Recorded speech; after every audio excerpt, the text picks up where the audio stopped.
ایک بہت ہلکی ٹھنڈی صبح نہیں بلکہ ہلکی اندھیری رات میں راسکولنیکوف نے فیصلہ کر لیا کہ آج وہ ایکشن کرے گا۔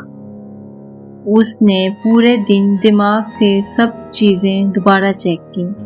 پاکٹ میں کیا ہے، ہیٹ کیسے پہننا ہے، ایکس یا کوئی ویٹ لے کے چلنا ہے یا نہیں، لیکن اس نے ڈیسائیڈ کیا کہ سب سے ضروری چیز کریج ہے۔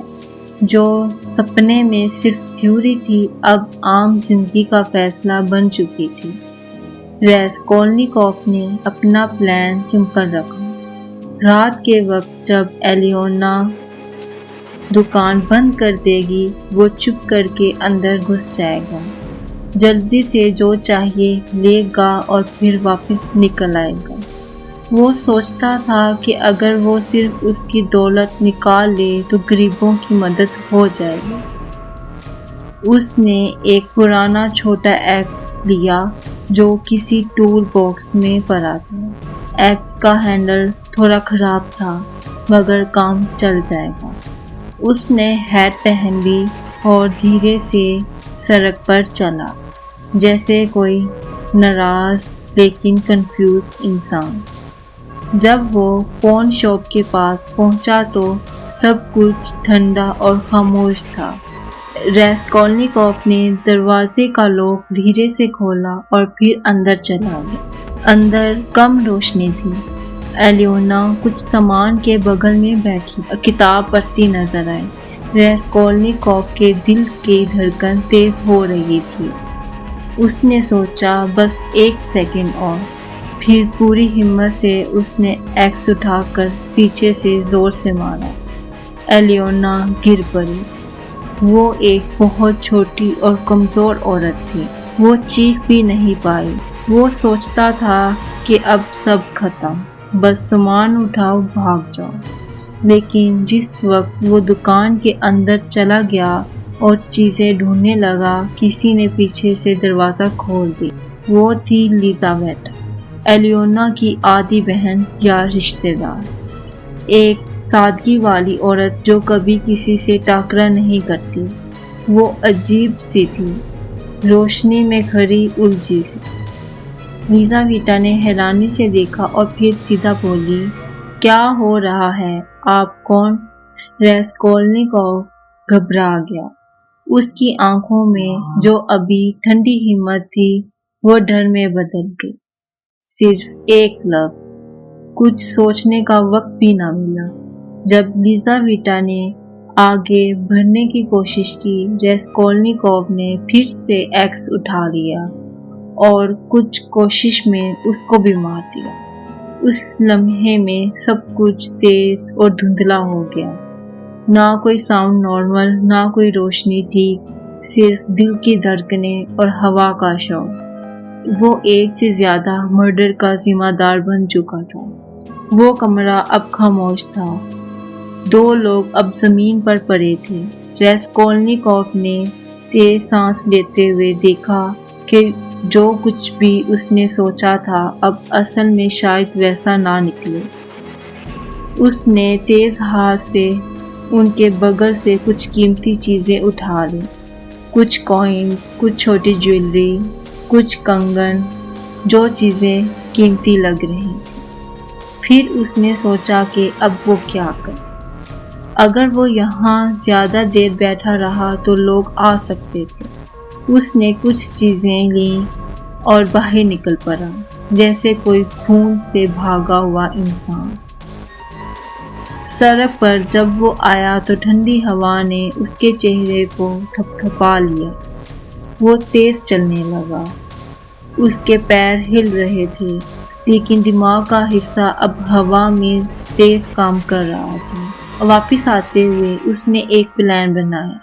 کچھ چیزیں وہ گھر میں چھپا کے رکھ دے گا، کچھ چیزیں وہ کسی اور کو دے دے گا تاکہ پولیس کو کنفیوز کیا جا سکے، مگر پہلی ضرورت تھی سیف جگہ پر چیزیں رکھنا۔ گھر پہنچ کر اس نے ٹھنڈا پانی پیا اور پھر کمرے میں گھسا۔ اس کے ہاتھ کانپ رہے تھے۔ جب سب چیزیں چھپ گئی تو اس کا دماغ ایک عجیب حال میں چل رہا تھا، کچھ خوشی، کچھ درمیانی خوف اور زیادہ گلٹ۔ اسے لگا جیسے سب کچھ اس کے سر پر بوجھ بن گیا۔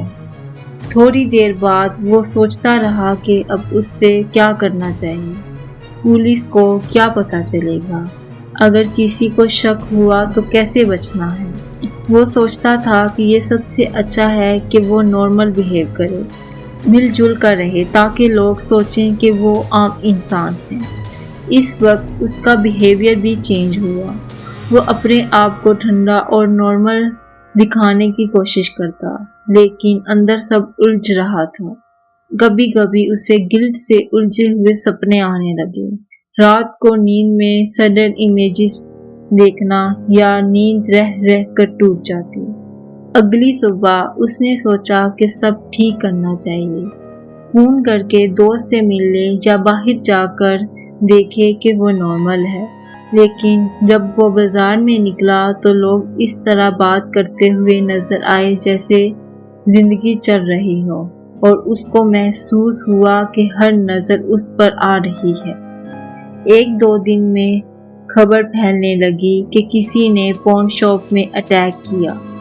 لوگوں کے چہروں پر حیرانی تھی، پولیس بھی چل رہی تھی۔ کچھ لوگوں نے پولیس کو بتایا کہ انہوں نے ایک عجیب سے شخص دیکھا جو پون شاپ سے بھاگ گیا۔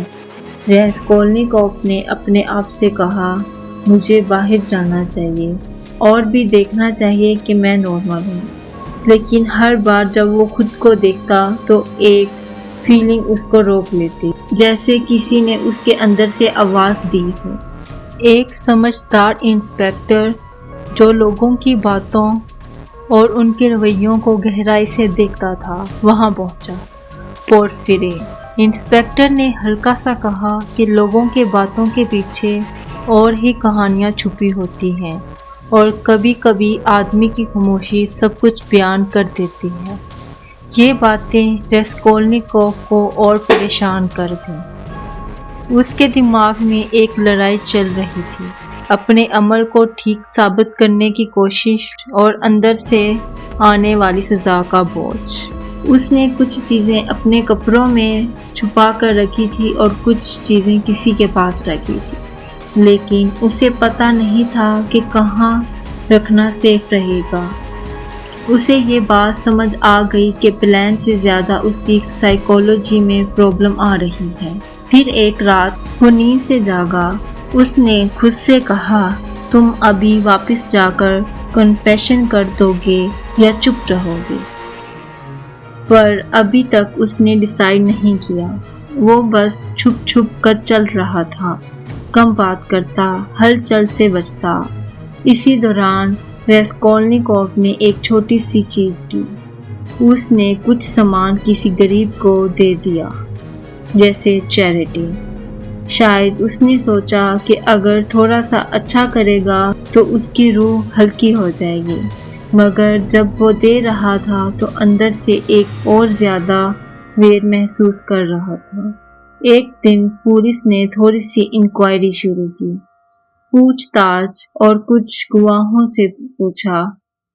راسکولنیکوف نے دیکھا کہ جو پولیس والے بات کر رہے ہیں وہ فوکس کر رہے ہیں، سوال پوچھ رہے ہیں اور سین کا نظام سمجھنے کی کوشش کر رہے ہیں۔ اس بات نے اس کو اور زیادہ پریشان کر دیا۔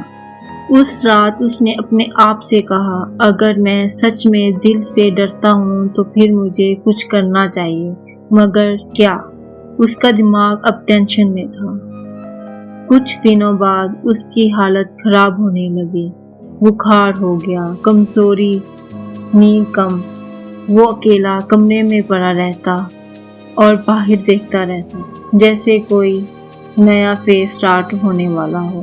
نیکسٹ پارٹ میں ہم دیکھیں گے انسپیکٹر کی انویسٹیگیشن اور ایک لڑکی سونیا، جس سے راسکولنیکوف کی ملاقات ہوتی ہے اور وہ راسکولنیکوف کی دنیا کو بدل دیتی ہے۔